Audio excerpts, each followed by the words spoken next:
Hello, everybody, and welcome to Breakfast with Rick.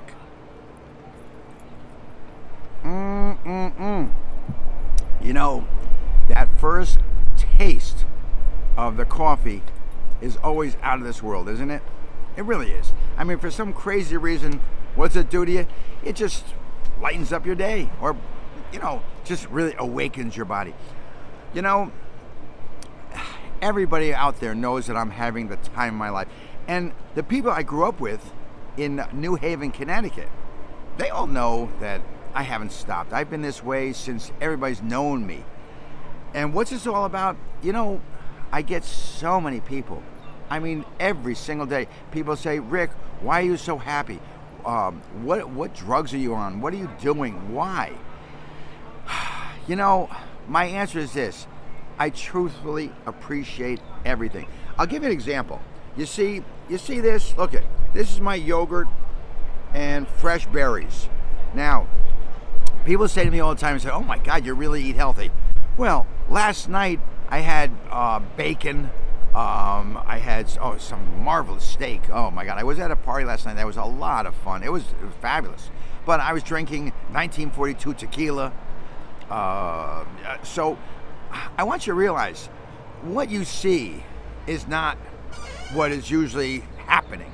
And it's important for me to tell you this because constantly everybody is always saying, they see me, they say, oh, Rick, you look great. Well, let me tell you something. I mean, I've done a lot of stupid shit in my life. I mean, really stupid shit. And do I worry about it? Do I worry about it? No, not at all, because I'm a firm believer, and I keep saying this to everybody. I always tell everybody, I said, look, you know what? When your time is up, it's up. And the reason I tell you that is this. A very dear friend of mine just passed away, okay? And, his time was up.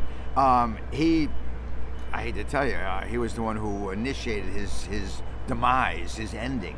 But he had a reason for it, and I certainly know the reason. He confided in me. But you know what? When your time is up, it's up. There's nothing you're going to do about it. And what does that mean?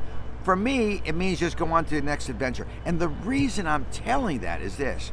I just was reading something from two separate people saying, wow, Rick, are you afraid of death because, you're not a kid anymore? And that was their polite way of saying, Rick, you're getting old. And yeah, of course I'm getting old. And I hate to tell you, but every single one of you that are watching this, you're getting old too. Now, don't get me wrong. Let's say you're 20 years old. Well, yeah, you got a long ways to go before you really get old. And it's quote unquote old, okay? It happens, all right? But remember something. You're all going to get old. And you're all going to finally end, like me, all right? And the question is today was, am I afraid of what's going to happen in the future for me? Or, death, in other words. Let me have a cup of coffee before I answer that. Wow. Okay. My answer is, am I afraid of it? It's not afraid. It's not that I welcome it. It's a question. It's inevitable. It is inevitable. I was just telling a friend of mine yesterday who does something about having his blood washed once a month. All right, good. What does that mean? Maybe he'll live to be 105. Do I want to live to be 105? Hell no. Do you? I mean, you see people at 80, which scares the shit out of me. All right?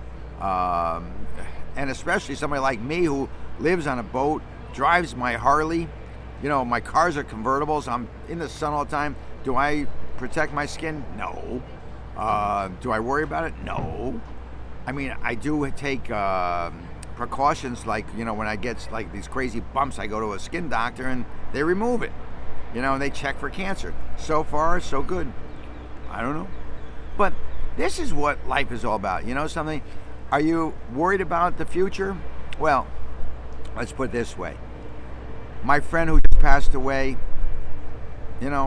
he just said, okay, this is enough. He's had enough time. I know a lot of movie stars who I've read their biographies, and what happened with them? They just said, hey, enough is enough. They've had it. They're done. They're ready to move on to the next adventure. Where am I at this? I'm in the middle of that. I'm not ready to move on because I'm having the time of my life here. I've got friends here that are phenomenal. I've got a great situation going on with television and podcasts and my book and you know what I've got going. I mean, what I've got going is just phenomenal. Living here on a yacht in Miami Beach. I mean, what I'm doing right now is what I wish I had done when I was like 40. But if I did, you want to know something? I guarantee that I would not be alive today. Could I have handled it when I was 40, what I'm doing now? No. I'd be out doing all the drugs and stuff, and I wouldn't stop. And I'd be partying my ass off, I wouldn't stop. And I'd be falling down, I wouldn't stop. And I'd be smashing up cars, I wouldn't stop. The reason I tell you this is this. Before this, my claim to fame, before I've gone doing all this stuff on television and radios and podcasts and newspapers and interviews, I was a big fish in a little pond in New Haven, Connecticut. And what did I do there? I partied my ass off. Yes, I did.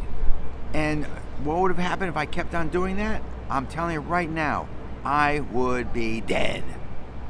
And not that I would want to be dead, because I love life more than anybody in the world. I love life. But I'm telling you right now, yes, I would be dead. So reality sets in. My reality is very simple. I did a lot of stupid, crazy shit growing up, which I've told you. And, you know, if you read my book, Drugs and Roses on Lifetime TV, you're going to see a lot of stupid, crazy shit that I've done.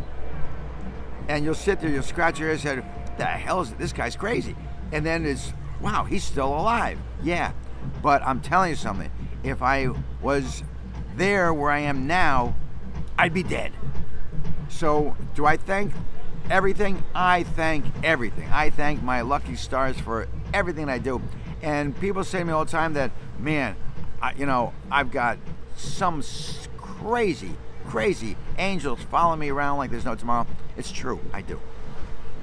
So I want you to be aware. I sit back here and I do my thing.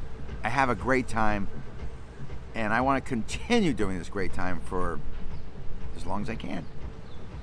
And I just want you to know, this is where I'm at. This is my mind about death. Okay? So let me get to my yogurt and fruit. And then tonight I have a podcast, which I can't wait for. Chef Karma, which I can't wait for. She's cooking up a storm, and the interview comes tonight. And then tomorrow night I have another podcast. Oh, God, I got so many things going on. It's crazy. Love every second of it, and I enjoy speaking with you every moment of the day. Take care, everybody. Have fun, and I'll talk to you very, very soon.